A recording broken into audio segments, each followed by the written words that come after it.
Paul, Dave, He's not here. Steve. That's okay. It's Steve. You can call me anything tonight. Not late for dinner. There you go. You ready? Yep. Okay. Good evening, ladies and gentlemen, and welcome to a very special live presentation of Wax Poetic. Woo!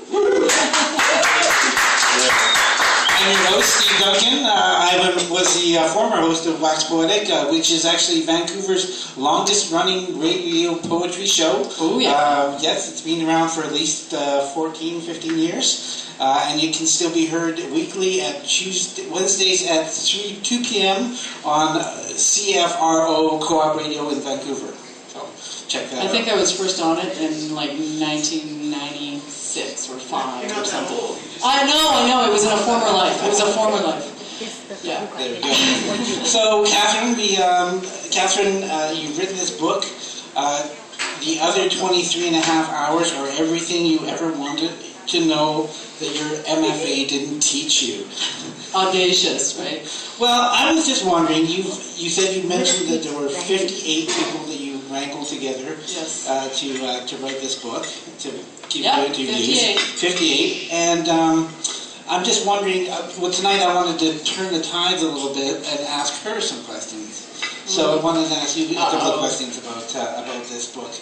First off, what were some of the challenges you came up against when doing these interviews? First of all, I had this concept in mind, and having a concept in mind, as we all know, does not mean it's necessarily going to be realized. So I had this idea of all the different practices I wanted to have included, which, some were set from the beginning and some morphed and changed throughout. But I had to find the people who were doing these practices, and some were pretty straightforward. I could find quite a lot of people who were collaborating or doing multimedia or traveling, for instance, but when it came to running radio shows, not that many people. Translation was particularly difficult. I wanted to represent a range of different voices, of course, geographical. I didn't want it to all come from Vancouver and Toronto. So that definitely getting enough people. I wanted to have at least 3 voices in each category, and it usually ended up being 4 to 6.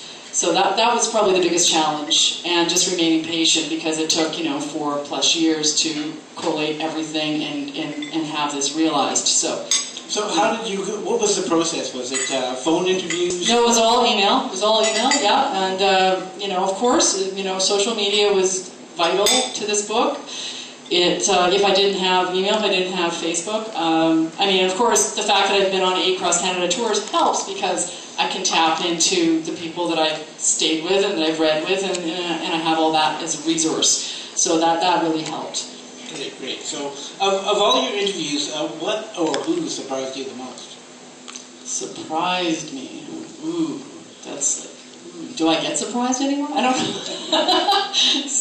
Who surprised me the most? In terms of what? Like, in terms of, like, perhaps how they responded? Yeah, how they responded, or maybe some of their advice? Well, I think that the whole section on writing reviews and criticism, that kind of negatively surprised me.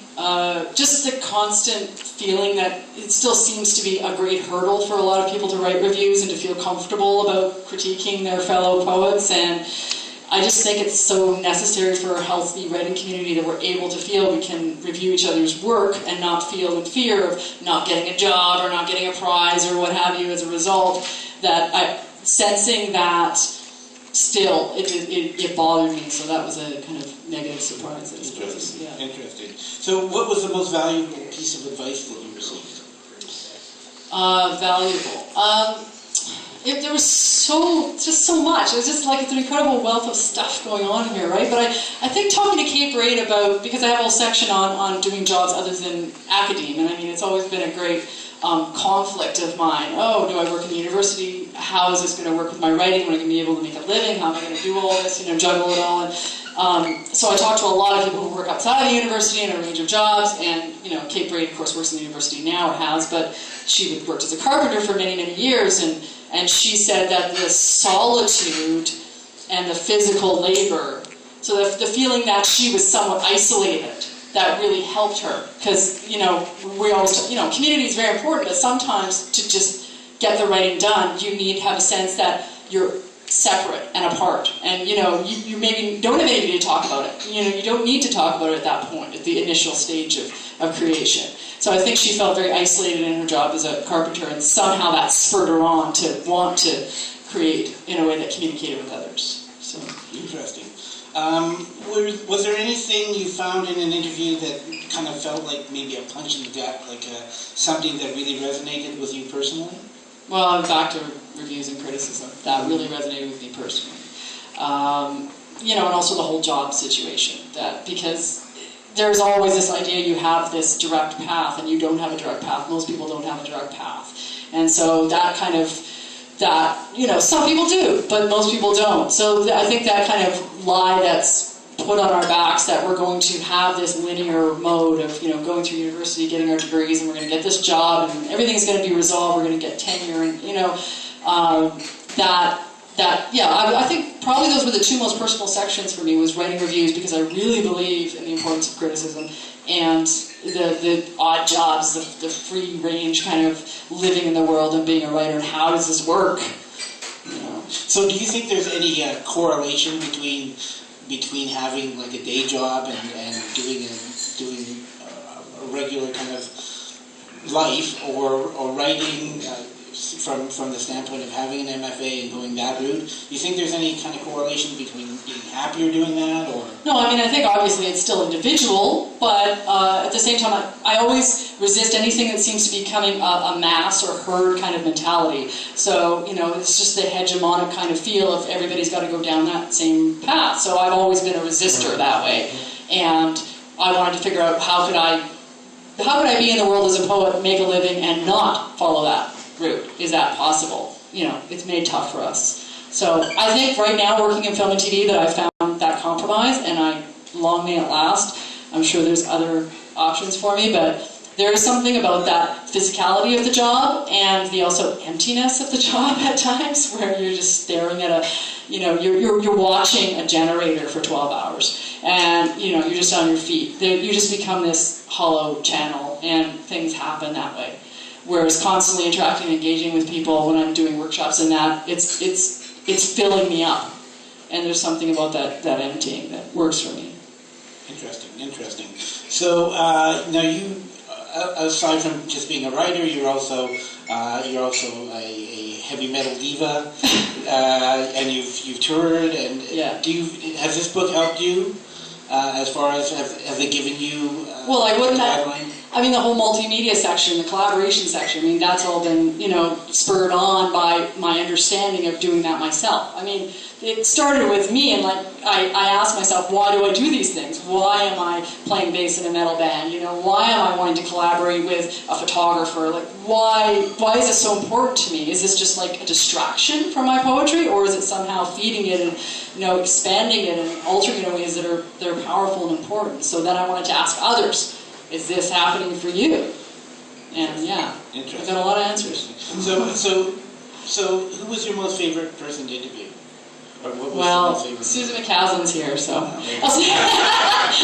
No, but see, Susan McCaslin was Susan and I have known each other a long time, and she was she's in the section on memorization, and she was very expansive. She really got into the whole narrative of, how important it was to her, and she'll talk more about that. But I really liked the people who gave me some details, some juicy stuff to go on, right? And John Pass was another one. He talked about running a small press in just the most delicious way. So, that's always exciting, amid the facts, to get a bunch of narrative stories going on there. So Interesting. Yeah. So another question I have for you, you have traveled quite a bit. You've done poetry readings in different parts of the country. Yep. As a singer, and as well, you've done that. What do you think the state of the arts is in Canada? State of the arts. This is the the state of the arts question. I think that there's a lot going on. There's a lot of competition for audiences for various events, for sure. I think people need to read more still. But, I'll always think that. It doesn't matter how much people read. They need to read as much as me. So yeah, there's definitely vibrant activity going on. I mean, there's not, especially around the major centers, but even the small centers. Like, I mean, the last tour I was in Barrie. I've never been in Barrie. I did a launch at a clothing store in Barrie. There was like 25 people there, and I sold the most amount of books I sold the whole tour. So, I mean, you just don't know. There was great conversation afterwards. There was tons of questions. Like, I never turn down the opportunity to go to these little places. They're often the most exciting. Whereas you go to Toronto, yeah, you'll get some people, but there's a lot of competition there, so you might not have that type of audience that gives you that energy. Fantastic, interesting. So is there anybody in the audience tonight that has any questions for Catherine? Call-in show. Call-in show. Ring, ring, ring, ring. Anybody? Here's your chance. Cricket. Yeah, Christine? I'm curious, because I haven't read the book yet, so I'm excited to do so. But in terms of memorizing the topic, and hear about it a little bit more later tonight, but in your practice, I mean, obviously, you open with a memorized poem, and is that a big part of your performances? Yeah, I always start with a memorized poem or a memorized song poem. Yeah, it's important to me. It does give you that instant connection. You're not fumbling with papers or a book. Yeah, and I mean, reciting somebody else's poem, that's an honoring. I have a whole list of poems from Canadian poets that I think are great to memorize, and that's one of them. So I thought I better deliver what I say. I must do. You talked about the different categories of how many poets you want for each category, but was it clear to you knew what categories were going to be in the book, or did you have to prioritize? You had like a whiteboard, I want 30 categories in there right down, or did you? No, I pretty much had my 11-ish. I say 11-ish because I'm really bad with math and I always forget like how many poets I interviewed and how many categories are in the book. I think there's about 11 that I had in my mind from the get-go. They were refined as I went, but I mean, I got disappointed at the end because geographically speaking, I like to be inclusive, but I realized there was no poets from Winnipeg in the book, and that just irked me because I love reading in Winnipeg, and I feel embarrassed that I didn't pick a Winnipegger. They're super hospitable there, and somehow none of them fit these categories. So of course, it was the categories mattered more than the geography, so somehow a balance between that. Of course, I only have a couple of people from New Brunswick, and that's as far east as it got. But you do what you can, right? You gotta forgive yourself. It's a big country. Do you think that one last question? All right. Do you think that there's a difference from the poets and the people that you interviewed in Canada from perhaps the States? Do you think that they would have different opinions, or do you think?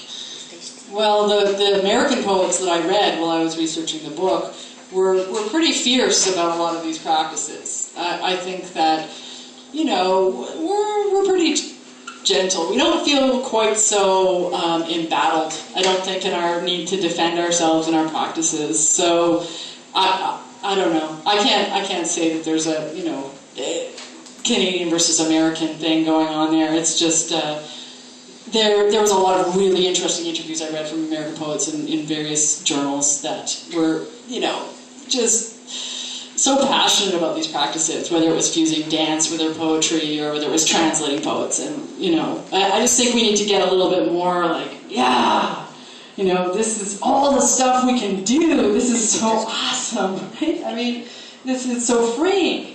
Instead of thinking, we can only do this, this, and that, and, turn poetry into a job. It's not a job. You can make money off it maybe, but it's not a job. It's a vocation. It's a whole life. Thank you, Steve. Thank you very much. On that note, I'll let you go.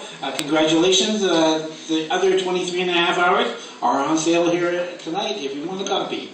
And thank you for listening to Wax Poetic. So now we have a very, very special guest.